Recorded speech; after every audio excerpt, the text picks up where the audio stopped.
Welcome to PreMath. In this video, we have got this circle with the center O, fully inscribed in a rectangle ABCD, as you can see in this diagram, such that these points E, M, and N are the points of tangency. And moreover, this chord EF is 12 units, whereas this segment FG is 10. And now our task is to calculate the area of this rectangle ABCD. Please don't forget to give a thumbs up and subscribe.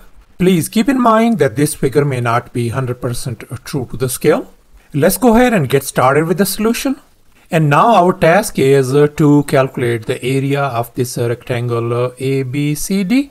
And now let's recall the area of rectangle formula. Area equals to length times the width of the rectangle.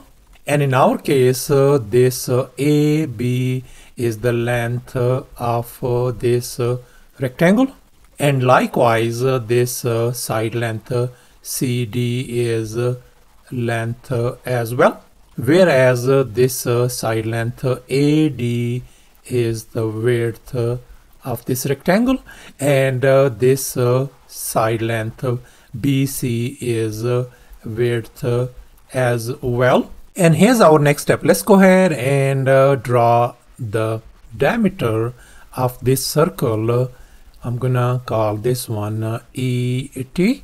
And here's our much nicer looking diagram with this diameter ET that passes through this center O. And in this next step, I'm going to connect these points T and F, as you can see in this next diagram.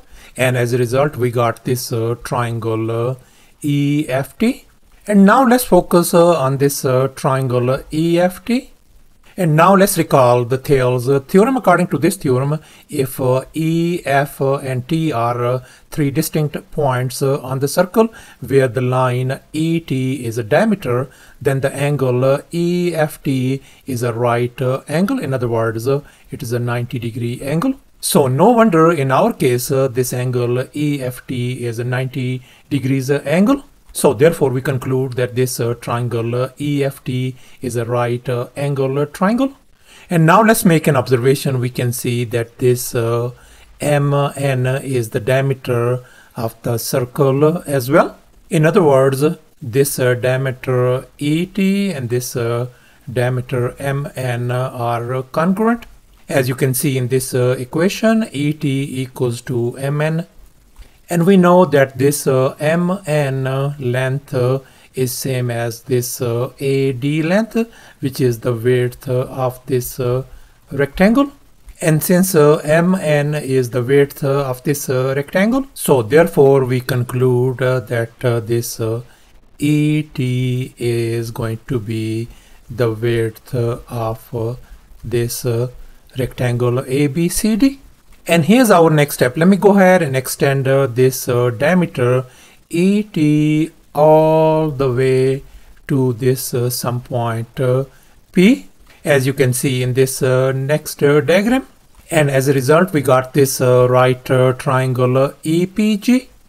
And now let's make an observation. We can see that this whole EP length is equal to this CD length. And we know that CD is the length of this rectangle ABCD. So therefore, this length EP is going to be the length of this very same rectangle ABCD as well. So therefore, we can write that this EP length is the length of this rectangle ABCD. So therefore, we are going to focus on these two segments EP and ET in order to find the area of this rectangle ABCD. And here's our next step. Let's focus on these two right triangles, this triangle EFT and this big right triangle EPG. And now let's assume that alpha and beta are our two complementary angles. In other words, sum of these angles alpha and beta must be equal to 90 degrees.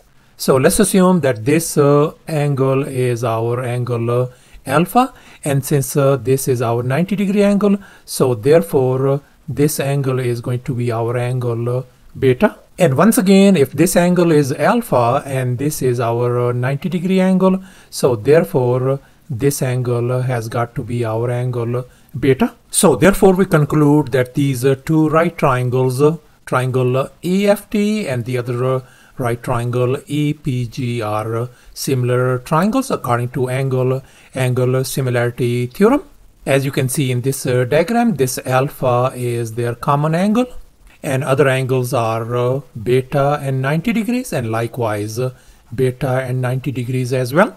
And since these triangles are similar, so the ratio of their side lengths are going to be equal. So therefore the ratio of this side length EP and this side length EG of this big right triangle EPG is going to be equal to the ratio of this side length EF and this side length ET of this smaller right triangle EFT. So therefore let me go ahead and write down the ratio EP divided by EG is going to be equal to the ratio of EF divided by ET.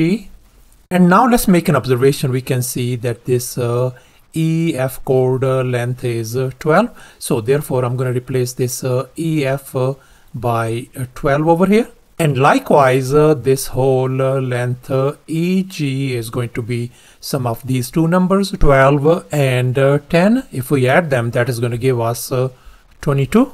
So therefore I'm going to replace this EG by 22 over here. So therefore I can write EP divided by 22 equals to 12 divided by ET. Let's go ahead and cross multiply. So therefore we can write EP times ET is going to be 12 times 22.